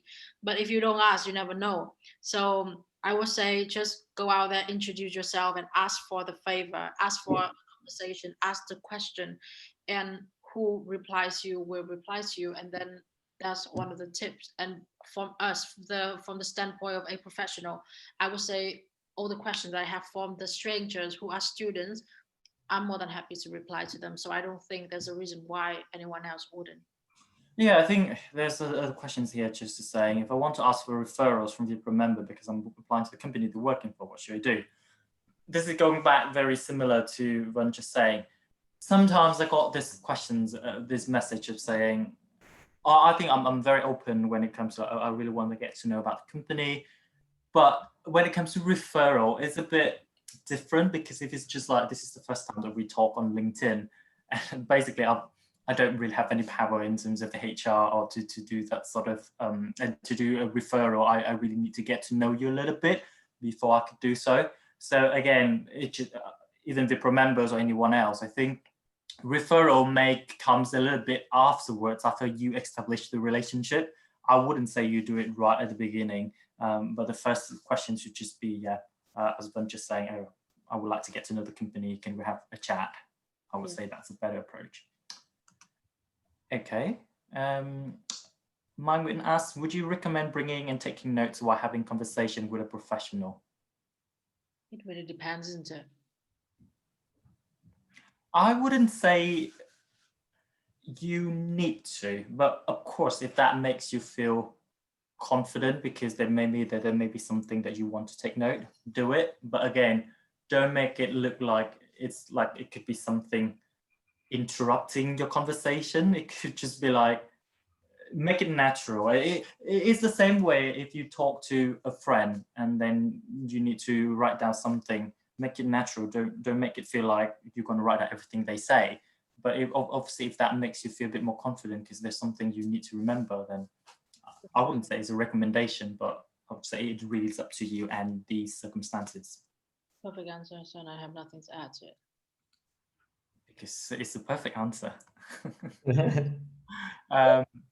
Okay, I've got a question here, quite interesting. What are some of the most difficult non-technical interview questions you've encountered so far? Interesting. Most difficult. Anyone want to go? No. I would say, because when I read the question, I thought it's technical interview, so I was gonna pass it to Anne. But when it comes to non-technical interview, now we come back to all those strengths-based questions, right? All those strengths-based, and then what is your weaknesses? What is your strengths? Tell me about a time you did something, things like that. I would say preparation is key here. And for me, personally, I haven't encountered a difficult one, because if you go online, for example, you can see a list of, say, 20 different questions, like all the strengths-based questions that you might have had. And with the sort of preparation that you have, then I would say there's no reason why that would come up as a difficult question. However, say if what I feel like more difficult than the other questions that I had in my sort of interview journey, I would say, tell me about a time when you was like, when you faced conflict with your team members, how did you overcome it? And this is a more difficult question for me, because like you would try to tell, like you would have to show them your side of, for example, like this is actually the time that I had some conflict with my team members, and the way you come across it can show whether you are a person that good at conflict solving, at the same time whether you are a person who can maintain a good relationship with your colleagues at work as well. So come with preparation is key. Do you have any difficult situation in your interview journey, Sono Anne? Mine is actually, yeah, I do have. I got questions. If I have £1 million now, what would I do? How do I spend it? And I don't think I got a good answers, but I just thought these questions that I was asked for, and I think I spend a lot on education, like for my educations, and investing on shares, which then they keep asking me, so what sort of companies you're going to invest for, and then it's go into like a really long conversations about which one is a good investment or not. So I think it's a really good one because these are very open questions. And then when you get to that sort of difficult one, first of all, don't be afraid to just sort of take your time and thinking out loud. So like whatever in your mind, just say it out loud. Don't just be like, give them a 10 seconds of awkward silence of I don't know how to answer. And again, it's not like a right or wrong answers really, but they just want to know how you react to the situations and like what sort of person you are. So yeah, it's not something to really mark you against something. It's just if you can have a chat, it's your chance to shine. So if you can shine it. If you don't, it's not the end of the world. Yeah, I guess that question that they asked you, Sun, it's not a trick question. They want to learn more about you, and that's why they ask that question. They asked me one question: if you had one superpower, what would that be? And I didn't prepare for that at all. So what I did tell them, okay, interesting question. Can you give me 5 seconds to just think about it? And then I was thinking about it. It's not a lot. I thought about it for 5 to 10 seconds, and then I started talking out loud to them. This is a really interesting question. I'm thinking about these different things, but probably I'll focus on this thing because, and then to sort of like guide them through your thought process. But there's no right or wrong answer there. There's another question here, and the second difficult question one is, how do you describe yourself in the next 5-10 years? And I've got the answers for this because I interviewed a guy and he was like, in the next 5 years, I want to be the one interviewing, like the one in your position now. So I was like, oh, that's quite nice because that's like a compliment to myself. And then it's a bit of there, but then it's clear that he's like dedicated to the company. So I think it's like one stone killing like multiple birds in that sort of answer. And it's very quick, very short as well, which I quite like. It is one of the questions that you would face a lot when you go to an interview. I had the same question, like where would you see yourself in the next 5 years? And my answer specifically, like Sun, you would like to point out that the next 5 years your journey is still here in this company that you're applying to. And so I said I would like to see myself as a senior team leader in HSBC. For example, I say specifically the role or the team or the business areas that I'm applying to. So like I apply to, it's called retail banking and wealth management. So I said I would like to be the senior team leader in a team in retail banking and wealth management in HSBC. And if you say something like really off track, like I would become a fashion designer, why are you applying to like a tech company, for example, that would be completely off track. So what they're trying to see here is whether you have a plan for yourself in their company. Do you see yourself in their company in the next 5 years? I hope that makes sense. Yep. Next question. I think Anne wants to answer this. Is more society before COVID was the one who can offer other person a cup of coffee as a reason to meet up. Obviously, it's a bit difficult now. What can we do in this situation? Good question. Great question. I would say that when you offer coffee, it's like a nice gesture. We wouldn't go for the coffee. It's a nice gesture because it shows your willingness, and we're happy to do that because we can see that you're really serious about it. I actually had recently 2 months ago, I had someone who was aspiring to go into product management, and he was struggling to find a junior role because there are not that many junior roles for product management. And he actually reached out to me on LinkedIn. I've shown you a couple of examples, right? How I reached out or how Aaron reached out.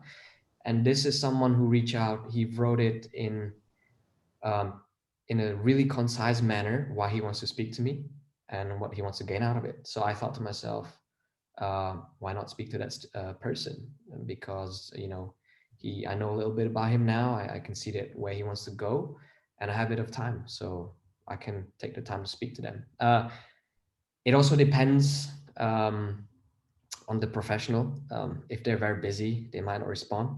But I definitely recommend to shoot your shot. And especially when you reach out, you need to have a common point that they can connect with you.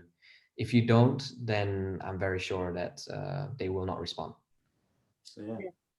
I guess where Anna comes from is whether they are in the position of knowing that they can help you as well. If whether they know that, I think as a professional, we don't mind to offer support, but we just want to know that whether this support is worth our time, like whether we are the right contact for you to come to us.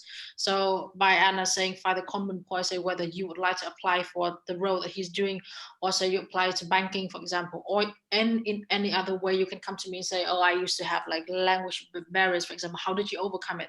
So anything in common that you make the professional thing, that you have a reason to come to them and not someone else. Secondly, I think when you say during the virtual period, this would be impossible, so people might hesitate to spend time online meeting. I think there's a bit of conflict here. I say it is yes, it's right that it is impossible for you to meet face to face. I think that is why we are more willing to spend time on a video call or an audio call with you, because instead of having to travel like for half an hour or an hour to be physically in that coffee shop, now we are more willing to spend that time with you, because we only need to pick up the phone or just turn on our video call and then spend that time with you. The nature of the conversation stays the same for me in this case, because you even network online or offline is the same as you're gonna ask the same questions you wanted to ask me whether we meet in the coffee shop. So I would say, like Anne said, give it a shot. If you don't ask, you never know. If this professional reject you or they're too busy, come back to them in another time, or ask someone else. And whoever are willing to meet you will meet you, and then you build the relationship that you are supposed to build. So I hope that helps. Yeah, perfect. Yeah. And again, as I say, we mentioned a professional will always want to help. But let's be honest, if you've got a bad day and you've got 10 people, 10 connection requests from LinkedIn, you're probably going to pick the one that actually tailor the message to you rather than just like a random one, even though you would love to help everyone. So think about that. Okay, so we do that. I think we get to the last question, I believe now is, do you all build a strong presence on LinkedIn by lots of recommendations and enhancement, and does it strongly affect to the opportunities of landing an interview? Anyone want to do this? I can jump into this because I faced this problem, or not problem, but I was in the situation 2 years ago. So I wanted to go into product management, and there were no entry levels, or there's not that many opportunities for entry level product managers. So I tried to think of ways to increase my chances as much as possible. And if you've gone to the CV and online profile session this morning, there's really a lot of good tips there. And that's what I did. I've actually spent equal amount of time that I spent on my CV to make sure that my profile LinkedIn looks like on point, so that I know that whenever if somebody gives me a chance to check out my profile, they can see that I'm serious, and they know exactly what is it that I'm looking for by looking at my profile. And I actually back then did ask the previous president, Gwyn, if he can write me recommendation. Really? And he did. Not on LinkedIn. I should have asked him to put on LinkedIn, but he sent me a recommendation that I could actually give to employers. So yeah, if you are able to get recommendation, then that's great. But make sure that the person who's giving you recommendation is actually someone that you work with, not just someone that you spend a bit of time and then asking for it. Because when you've worked with someone for a while meaning like can be a couple of months as well, and then you ask them for like an honest recommendation, they're more willing to do that as well. Hope that answers your questions. How about you guys, Søren and Bun? Yeah. When I do interviews, I do stalk their LinkedIn if they have a LinkedIn or not, and normally they do. It's not something to mark against them, but if someone has a really good profile, it gives a good impressions right before I even meet them. So let's say if you have a very basic profile, it's not the end of the world. It's not something that knock you down. But if you have a good one, I will start being like, oh, this guy could be a strong contender. So that give me a bit of expectations when it comes to the interview. So I think it's a really good thing that you should you should have. Look at it as like your Facebook page. Is someone before they meet you, they will stalk your LinkedIn, they will stalk your Facebook. Of course, the quality of it depends on how you are in person, but this sort of pages is important. It's there for a reason. So we give 5 more minutes for questions. One person saying, this question might be a bit personal. I usually feel that I owe something to people that I connect with and ask for advice. What are the ways that we can thank them? Should we send some money as a thank you? The first thing I would say is no, they don't need money and that you shouldn't offer that. Really straightforward. But I think it's a fair question, really, because that happened to me before in terms of I always feel a bit I can't do anything for them in return. So it's a little bit of yeah. I felt I can feel that question, even though it might sound a bit they're overthinking too much in that questions, but I can totally relate to that. What do you think about this and how you should approach that sort of mentality?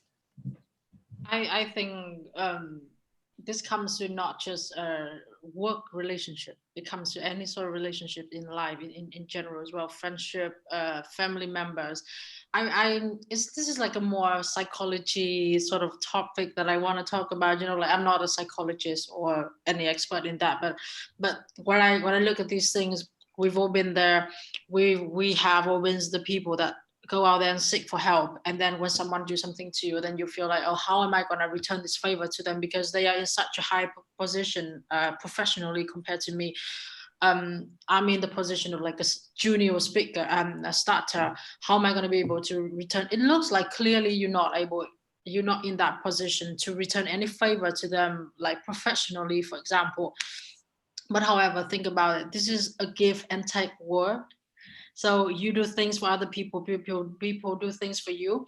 And then when I look at it, it's a give and take word, but in a nicer way when you have, because we are human, we have like human connection. So you bound to each other with like emotions, feelings, support, connections. And so when you say, for example, when I do something for Sun, I do it because I like Sun. I know Sun, who he is.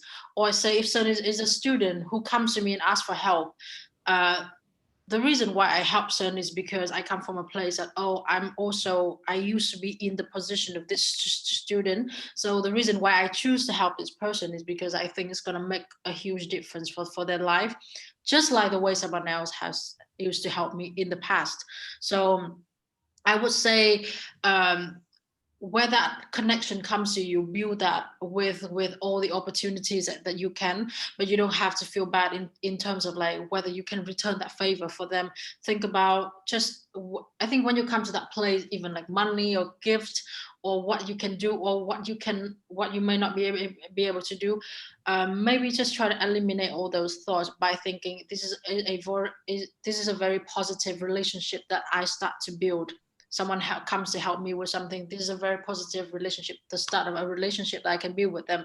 Later in life, like 2, 3, 5 years down the line, you may meet them. Then they may need your help for something else, or it just purely be happy because, oh, I'm so lucky I have my help from Anne from VietPro. You're grateful. I purely came to VietPro like 3 years ago, receiving some help. Like you guys now, some VietPro professionals, they came and changed my CV for free. And I didn't know how I'm going to return this because I was in such a vulnerable position of like being a student. I didn't even know whether I'm going to get a job here or how am I going to be able to return this favor. But then instead of like bouncing my thoughts into that stream, I would just, okay, because they helped me. So I really need to do my best now to get a job in the UK. And sometimes it's just by the fact that you have a job in the UK is a return of the favor that you can give back to us. And then now, 3 years down the line, I have an opportunity to be here to speak to you guys as a VietPro facilitator to give back to you how to get a job in the UK. So I think don't worry too much about how to return the favor. Just enjoy the journey, enjoy the relationship that you build. If you don't return that favor to that person, you're going to return that favor to someone else. I like that. And I think what is the better answer to end this sessions we have today, isn't it? This is why we're here for you guys. It's really about building a strong community. It's about people helping each other. And it's really we're all in this together. As I say, it's not just during COVID, but it's all through different stages in life and your professional career as well. And I know time is getting more difficult. There's going to be time when you feel a bit disappointed, you feel a bit upset, you don't really know if you're ever going to get that job or not. But think about yourself, be confident, but also think about other people, the strong network that you have. Think about us, think about VietPro, think about professionals that you have, and build that up so that you can always feel like you have someone to fall into. So yeah, and thank you so much for joining us today. Right, so there's one more question, and I think that one could probably go with, if I can see correctly, from with Anh and Lee, and I think probably this one is for Vân. Quickly typing to Lee, but however, I can quickly answer as well. So Lee's asking, what is your vision in the next 5 years, especially when you're a woman and things like family plan? I would say, first of all, the interviewer, they would be really mindful in terms of going to this gender differences. So I don't think they would ever ask you, being a woman, how would you see yourself? Is the vision. I say they might ask you the question, what's your vision for the next 5 years? Feel free to say, I would like to become more senior in this role, or like I would like to sit in the interview seat like you are right now. However, it really comes from you, in a place of whether you like to share your personal plan with them or not. Then it is possible, if you want to talk about it, you say, but as a woman, this is some of the concern that I have as well, whether in the next 5 years I also want to have start a family of my own, having some church, having kids and building my own family then. But then I will still think that I can my goal is to achieve my career progression before I start my own family, for example. And I think no interviewer would judge you based on your gender and your family plan. I hope that helps. Right. So yeah, I think that's it. Definitely that's it now. No more questions.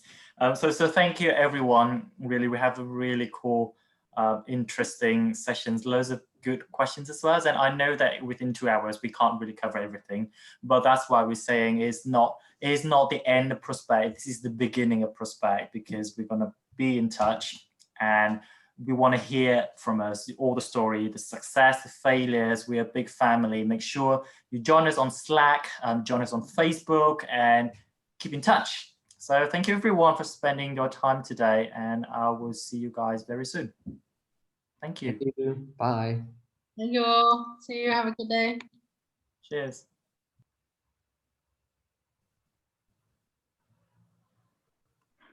Oh, I just like stay a little bit just to see, just to read all the comments. But yeah, thanks you guys. Really appreciate it. Thank you.